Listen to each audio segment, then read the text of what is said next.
Well, you're watching the agenda, and we're going to take you live now to...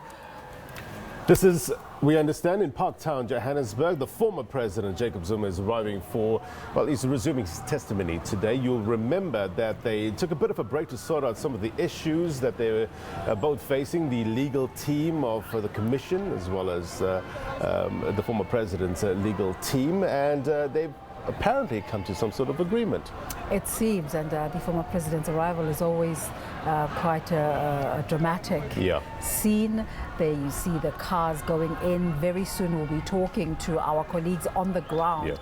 We have two colleagues, one at the State Capture Commission event, and another one, I think it's Peter Ross Park, around there where the supporters gather, have been gathering since Monday, every time that former President Jacob Zuma is appearing. And as you saw, the former president's motorcade there, and much has been said with regards to his security detail. You know that he did say that there were threats against his life. This week, he said that his PA received a call citing death threats on her, on his family, the former president's family, as well as his legal team. And I guess the Deputy Chief Justice was saying that they don't know how much more security that they can provide to the former president. I don't think they can provide any more than he has. He's pretty well protected. But it's also great that he's been given the prerogative to say, do I want to participate in this process or not? The judge hasn't gone as far as to send through an official request to say you have to appear. In your visuals now, you're looking at visuals of the former president's supporters. He did come out on Monday and address the supporters there, and he said he would speak to them again on Friday, which is today, and we can assume that he will go out there and express some of his views, as he always does. Yeah, there you see live footage coming from Parktown. Anticipation for how the morning is going to start, and we just saw that motorcade driving in, saying the former president Jacob Zuma has arrived. So I suppose now, any moment now, we'll be starting. Yeah, the former president is dealing with various matters in respect of the several witnesses that have submitted statements and given testimony. We've heard him being quizzed on testimonies from the former GCIS boss Tema Maseko, also former ANC MP Feki Mento, and the former Public Enterprises Minister Barbara Hogan. And there's still much more to come, as Mzondeli was saying. We haven't heard the testimony or the examination of the testimony of SABC Jonas, of Angelo Grissi, and we will see if they will still go through the testimony of Barbara Hogan, depending on the agreements that they have had in the back room, as they said. You know, when the former president kicked off his, giving his side of the story at the commission, he was saying that he was going to connect the dots of the decades, of the past decade, I guess, that talks to why he is at the commission. And I guess the common refrain from Mr. Zuma's testimony was this character assassination plan that he spoke about. He mentioned these three intelligence units. Two of them was international, one of them was local, that was feeding this narrative that Zuma must go. All right, let's cross through to our colleague Manqoba Mchunu, who is outside the commission. We will talk to Manqoba as we look at the visuals of the former president walking in. Manqoba, a very good morning to you. We're not seeing your visuals right now, so just give us a sense of what's happening where you are. All right, there's Manqoba there. We're going to get away from the Parktown venue for a second. Manqoba? Well, good morning, Desiree. Of course, those Zuma supporters have started gathering here outside the state capture venue where it's being held. And I can tell you, Desiree, that I've seen quite a number of taxis, minibus taxis arriving from the different provinces. I've seen mini taxis from KwaZulu-Natal, for example. And also, I've seen some with the Free State number plate. So some of those supporters, again, starting to gather here outside the venue, of course, in support of the former president who's just arrived arrived a short while ago to come and give his testimony here today. Of course, many of them anxious to hear what it is that he's going to say here at the State Capture Commission.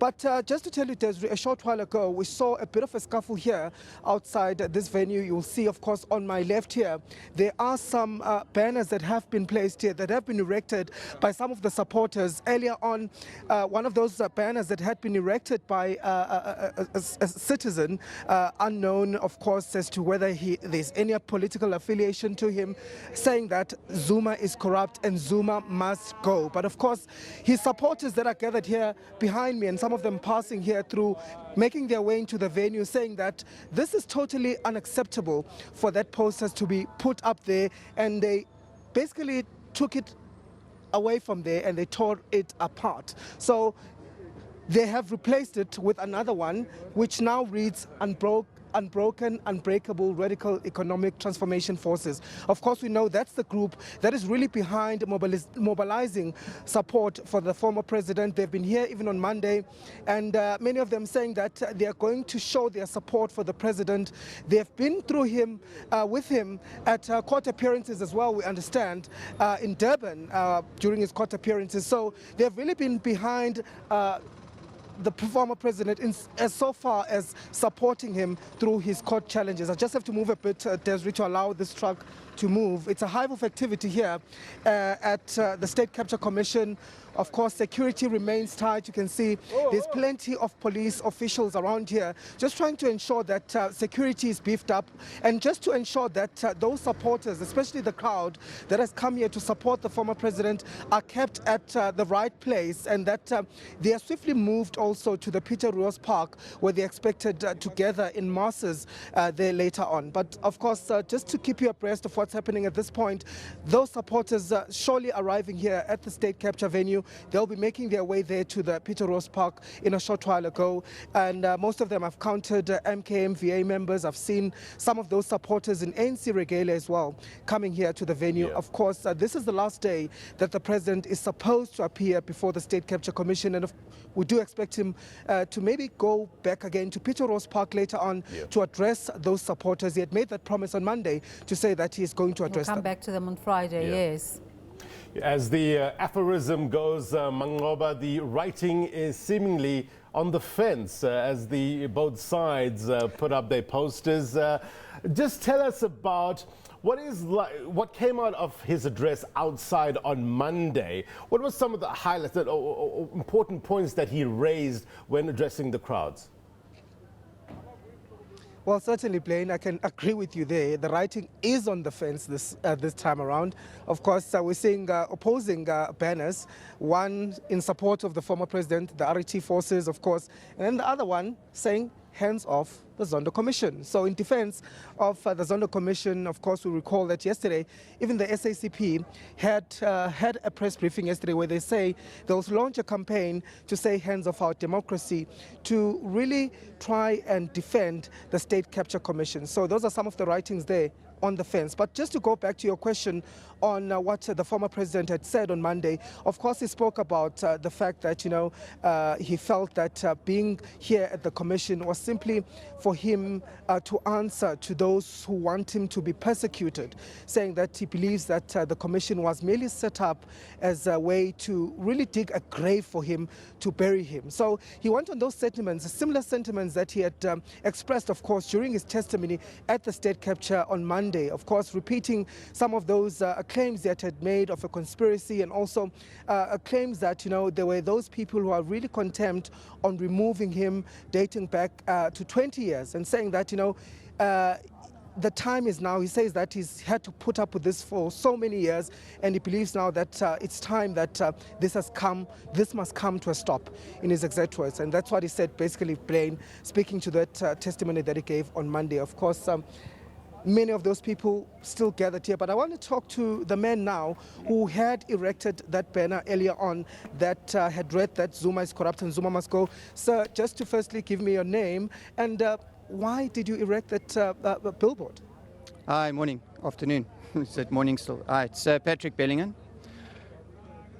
I erected the banner because I love South Africa, passionate about South Africa, and it's time for us as just citizens of South Africa to say how we feel. I think corruption is a cancer. Cancer can be cured, corruption can be cured. The Zondo Commission is part of that process.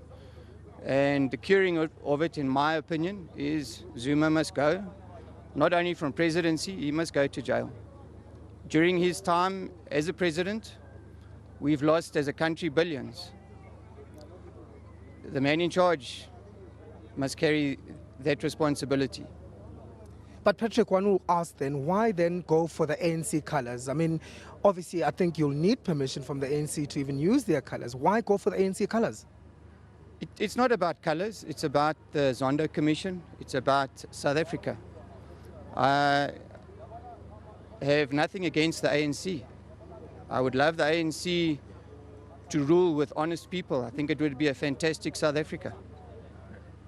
How do you feel now that, I mean, it has been taken down firstly and torn apart? The banner wasn't taken down, it was torn off viciously by a bunch of thugs. I'm cross. It's representative. The people that did that are representing the person that is defending himself today at the Zondo Commission.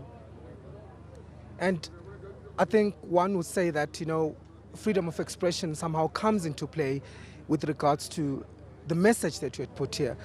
Do you feel that this was somehow trampled on? The message is cancer. Corruption is a cancer. I can ask you, do you feel that Mr. Zuma is in any way guilty? And if he is, in any way, is that statement true? I believe it is true. But Patrick, one again will argue that, of course, Zuma, as the court of law will put it, is innocent until proven guilty. The courts are the courts, and there's been lots of commissions that have already produced enough information that there's been a lot of wrongdoing. Okay, let's stop it there, Patrick. Let's now, of course, some of the cars still passing here on the way. Well, we'll hand back over to you in studio as we wrap up here. Thank you very much, Manqoba. Deputy Chief Justice Raymond Zondo has taken his seat